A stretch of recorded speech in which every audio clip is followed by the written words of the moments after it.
Imagine this. You log into a tool you use every single day. I mean, this thing holds your ideas, your projects, your entire creative world. And then one morning, you find it's just broken. It's a completely different, useless thing. Well, that's exactly what happened to thousands of dedicated AI users, and it kicked off an absolute firestorm. Okay, let's get into it. You know, this quote from a user, Pearl Darling, it just hits you right in the gut. This wasn't just about some little software bug. For so many people, this felt like a broken promise. It felt like a betrayal of the trust they'd put in this platform to keep their most important work safe. And people know the exact date it all went wrong. February 5th, 2025. That was the day.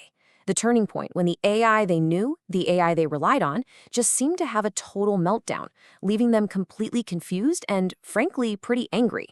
A lot of them even felt like the company was trying to gaslight them. So what was really going on here? I mean, the company said they were just rolling out some improvements, but what people were actually experiencing told a totally different story. And that gets us to the big question. Was this just a botched upgrade, or was it something way, way deeper? Yeah, that's the phrase you saw popping up over and over again in the forums. A mass betrayal of trust. Something that was sold as a step forward felt like a total violation. Think about it. Users who had poured countless hours into this tool suddenly felt like the whole system had just turned on them. So what exactly broke? Well, it wasn't just one thing. It was a complete system failure. Let's take a look at the laundry list of problems people started reporting. The complaints just flooded in, and they painted this picture of a system that was completely falling apart. I mean, can you imagine your personal assistant just losing its memory halfway through a sentence? Or flat out ignoring your instructions? Users said it would promise to do something and then just nothing. For anyone trying to do complex work, it was basically useless overnight. And we're not talking about small mistakes here. These errors got seriously dangerous. This wasn't just an inconvenience. One user, Maloney Walter, found that the AI had actually made up a line and stuck it right into a legal email transcript. That is a shocking, terrifying breach of trust with potentially massive real-world consequences. On top of all the technical bugs, the AI's actual personality seemed to warp. People who relied on it for sharp, objective analysis, especially for sensitive tasks like spotting patterns of manipulation, found that it suddenly became this weird, people-pleasing pushover. It would hedge its answers, and it even refused to call out clearly harmful behavior. One user gave it a perfect name: artificial cowardice. So, feeling totally abandoned, users started to fight back. Pearl Darling put together this amazing 5-step guide to help people rescue their own data. This was a real grassroots movement. People on the ground creating their own personal archives to protect their work from a system they just couldn't trust anymore. It shows you, people were taking matters into their own hands. And all of this was happening while the company was basically silent. The gap between what users were going through and what the company was saying publicly, it was just staggering. It was like a tale of two completely different realities. And here's that gap in black and white. While OpenAI's official announcements were talking about fancy things like stronger agentic workflows, which basically means the AI can handle complex jobs by itself and being more reliable, users were screaming the exact opposite. Their AI was forgetting tasks and just making up nonsense. This is what they meant by digital gaslight.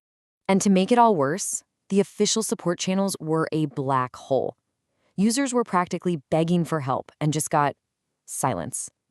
This person had 3 support tickets open for over a month with 0 response. It just amplified that feeling that no one was listening and no one cared. Okay, so here's the twist. This wasn't just a bunch of bugs. The collapse of these AI tools, it was actually a symptom of something much, much bigger.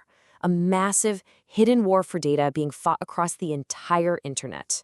Now, at the heart of this war is something called web scraping. It's basically the automated harvesting of information from websites. It's how search engines have worked for decades, really, but now it's become the front line in a huge legal fight that actually affects every single one of us. And if you want to know why this all blew up, just look at this number: 25,000%. That's how much one web scraping company, SERPAP, increased its traffic in just 2 years.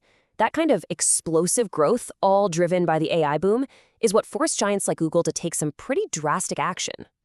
And things escalated fast. In January 2025, Google rolls out this new, super sophisticated defense system called SearchGuard.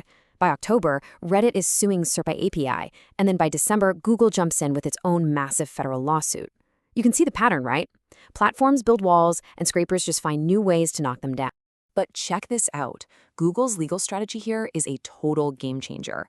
They're not just suing because someone broke their terms of service. No, they're using the Digital Millennium Copyright Act, the DMCA. They're arguing that getting around their security system is like picking a digital lock to steal copyrighted stuff. That raises the stakes from a simple disagreement to a serious federal crime. So, how in the world does this high-stakes legal war between giant corporations connect back to your AI tool suddenly becoming useless? Okay, let's connect the dots. This whole fight really comes down to two totally different ideas of what the internet should be.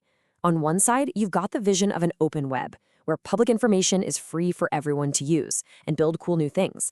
And on the other side, you've got platforms saying, hey, we have to build walls to protect our business and our users' data.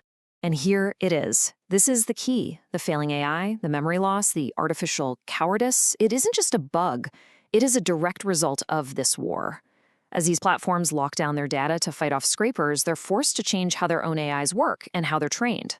And that leads directly to the broken, frustrating experience that you, the user, have to deal with. So that leaves us with a pretty big question. As these companies build higher and higher walls, and the web starts to feel less like an open town square and more like a collection of private gardens, who are these powerful tools really being built for anymore? Is it for us, the user who just wants a reliable assistant, or is it for the corporations fighting a secret war for data? It's definitely something to think about the next time you open up a chat window.